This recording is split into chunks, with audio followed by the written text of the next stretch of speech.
welcome along to the Property Academy podcast. I'm your host, Ed McKnight. And I'm Andrew Nicol. And today on the show, we're talking about rental increases. Now, so many of you have emailed in and said, look, to what extent can rents increase and how much would we expect them to increase by? Now, there's also been some things in the media from Labor ministers like Grant Robertson talking about that they would react if rents spiked. They'd bring in some sort of regulation around this. So you've said, well, what sort of regulation are we talking about and how likely do you believe that this might actually be?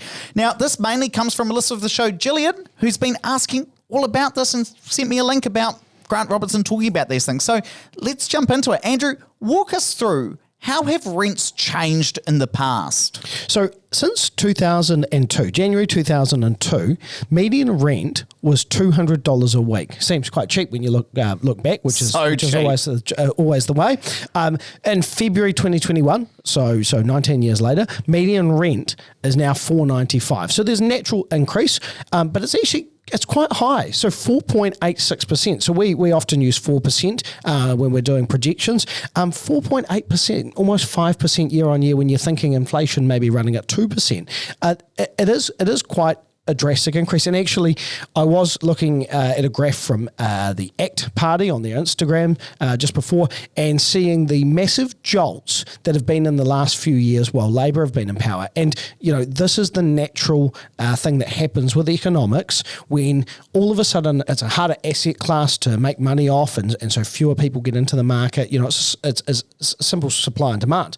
And you are seeing these increases occur because all of a sudden investors not getting into the property and other investors getting out of it.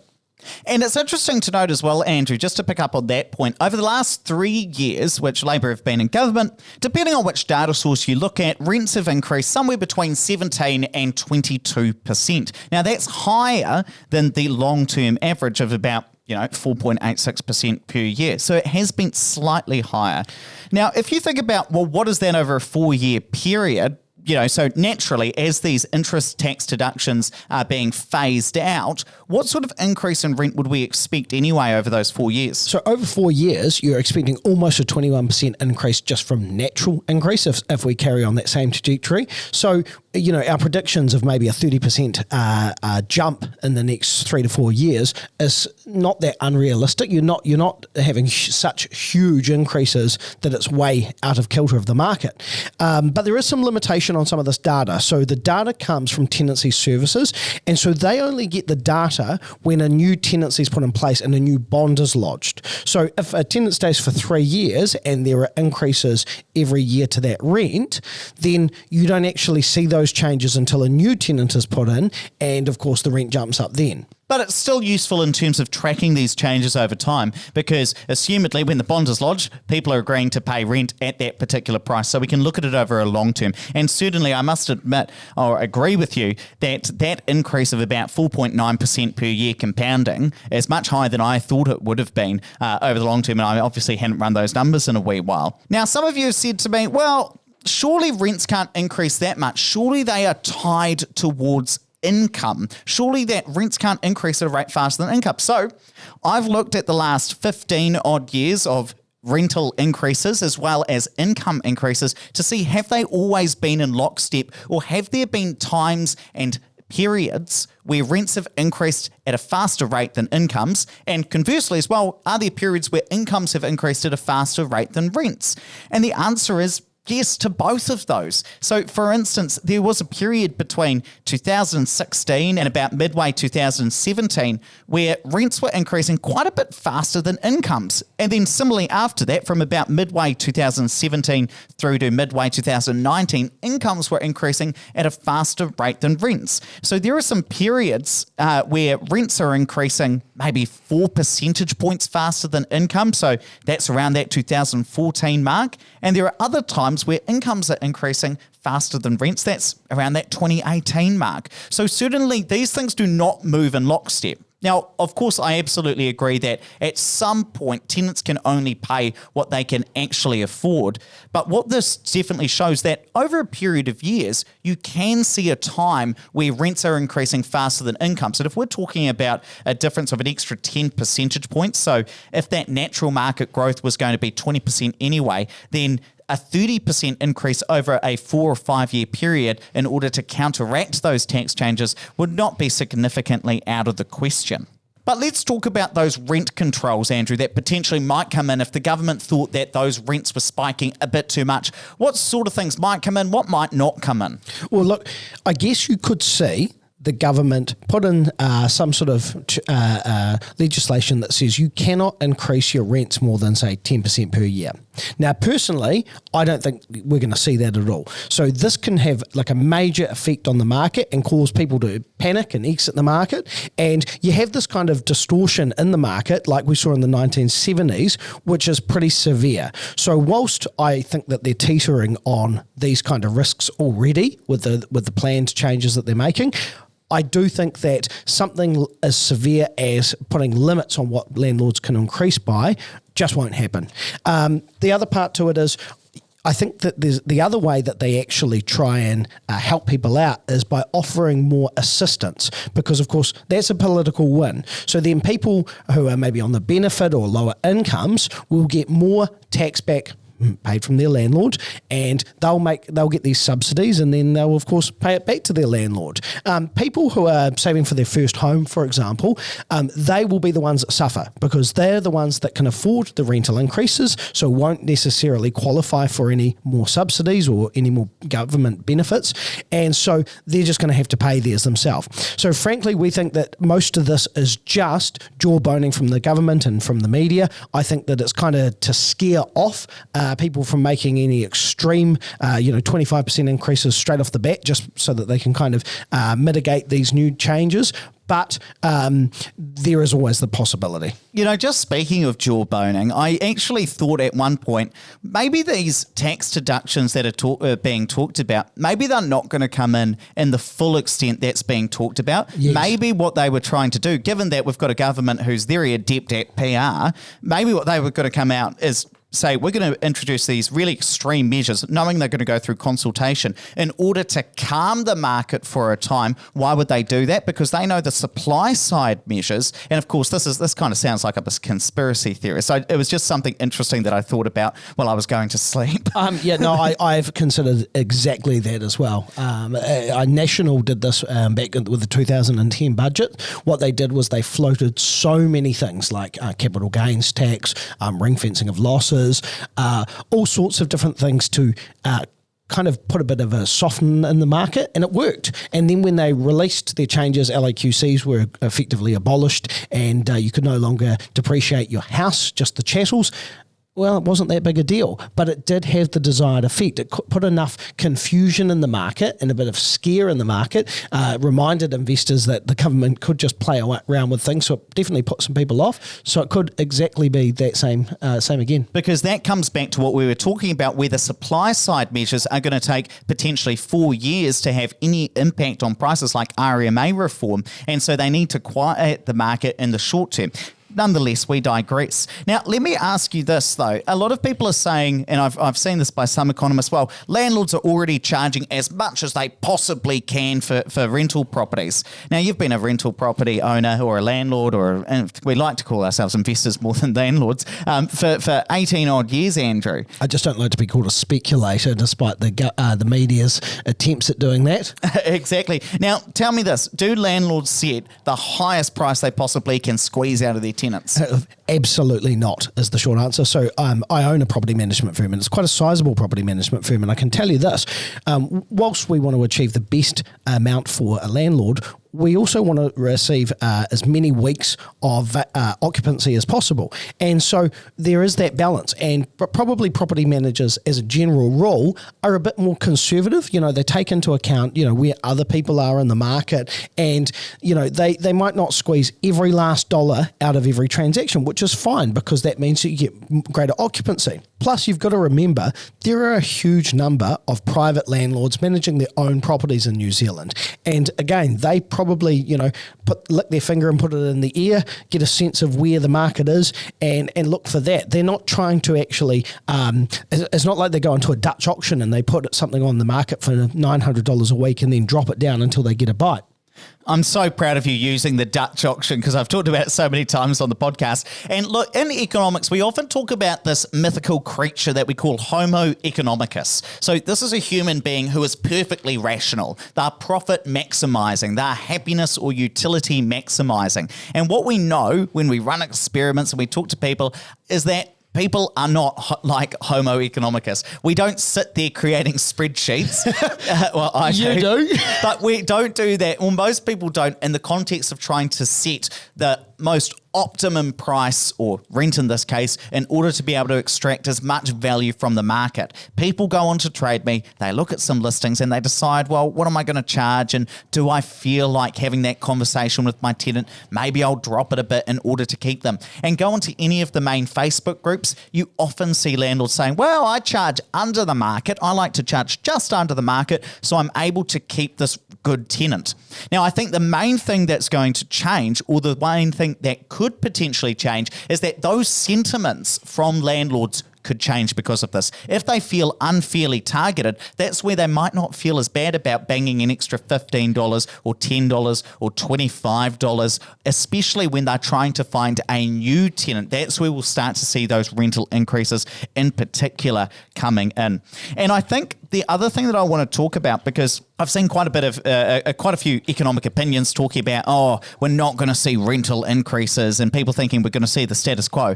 It's very important to remember that this is a whole of market change. This change affects almost all property investors. So if we think back to the likes of when ring fencing got abolished, two things were happening at that time.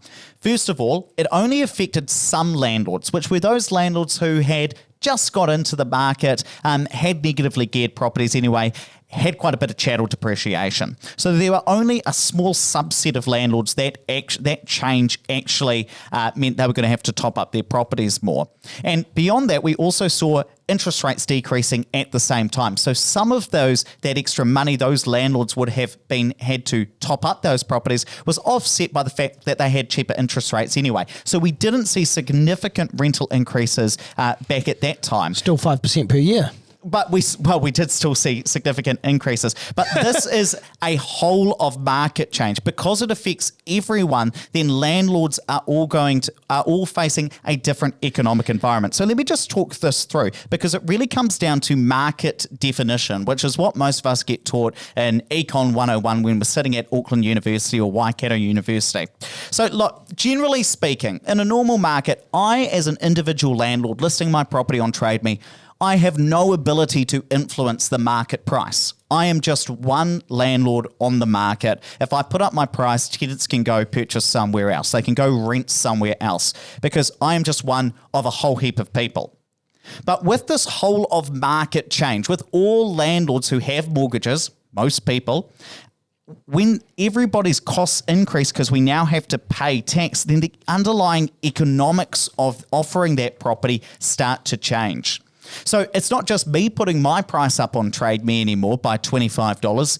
Most landlords can start to do that, especially if they are being advised by a property management firm in that case, because a property management firm has their ear to the ground and understands how prices are changing over time. So if tenants go on Trade Me, it's not like they can just go somewhere else, which was actually what Grant Robertson had actually suggested at one point. And I know you're going to talk about that in a minute. I was just going to add there, that made me laugh. So I did read that article where he said, well, they can go somewhere else. And my immediate thought was, Australia? Well, this is the interesting thing. It is true that there are some tenants who don't have to enter the rental market. There are some people who do not have to rent properties. Now, who are those people? Generally, university students or younger people who can decide to live at home rather than go rent a place with their friends, maybe get some flatmates in. But for many people, the rental market is a necessity. You've got to buy, because if you're not able to purchase your own home, then you've got to enter that rental market. And because of that, your demand is really inelastic. You're a price taker.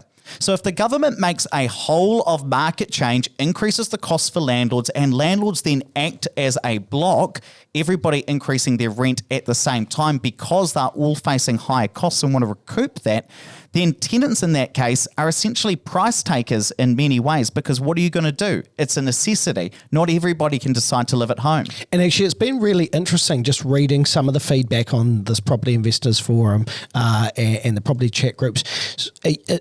Landlords do feel targeted, and I think rightly so. And as a result, they are banding together and they are going to take a firm stance on this. So they are going to fight back against the government. Whether or not they're successful, don't know.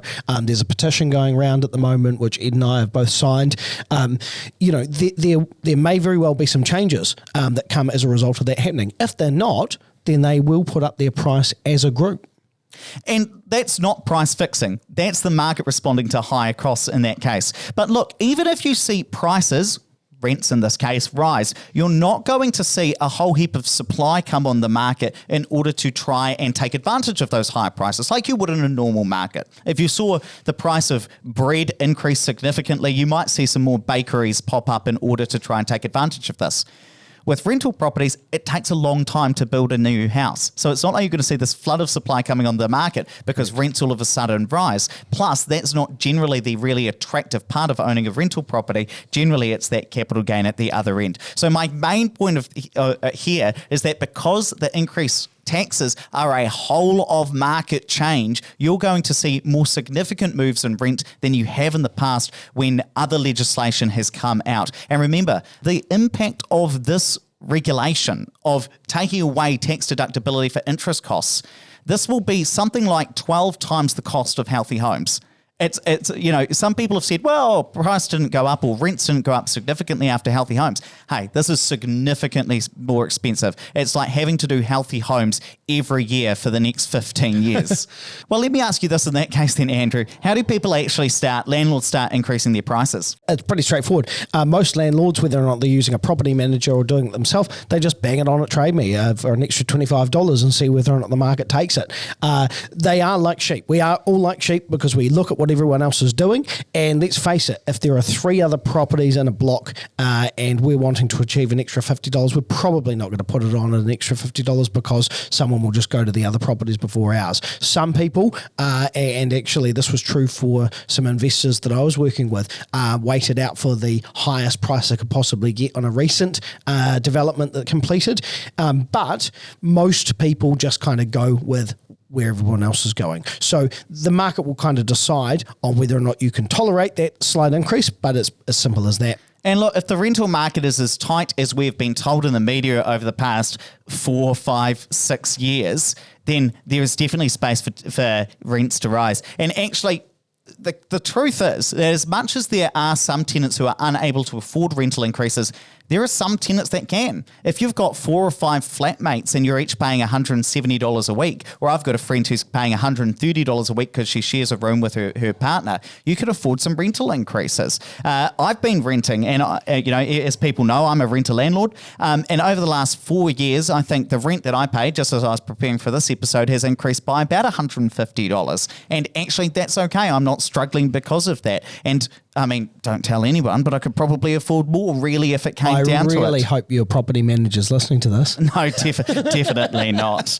But look, if tenants aren't able to afford additional rent, how are they going to respond? What are they going to do? In some instances, tenants are going to move if they really can't afford it. They might find a slightly cheaper house.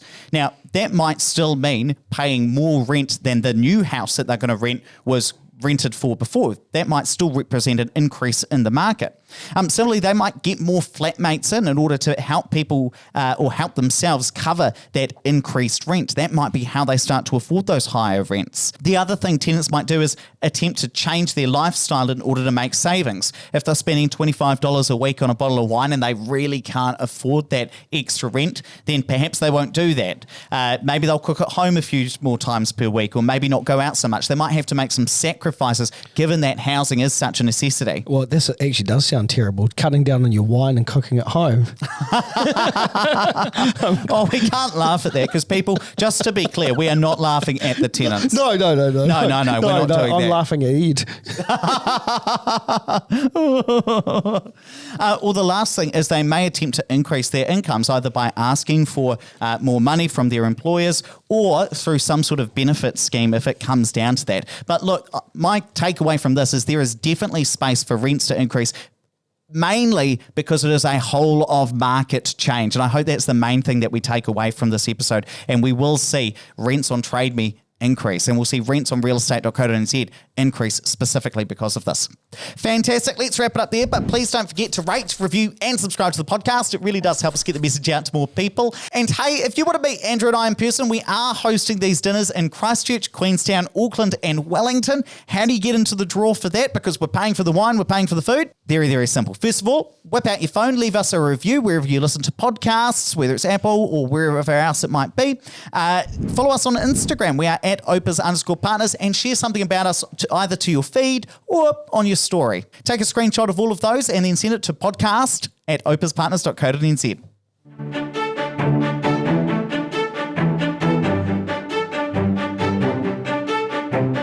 Thanks for listening to the Property Academy podcast. I'm your host, Eric Knight. And I'm Andrew Nichols. I'm going to be back again tomorrow with even more daily strategies, tactics, and insights to help you get the most out of the New Zealand property market. Until next time.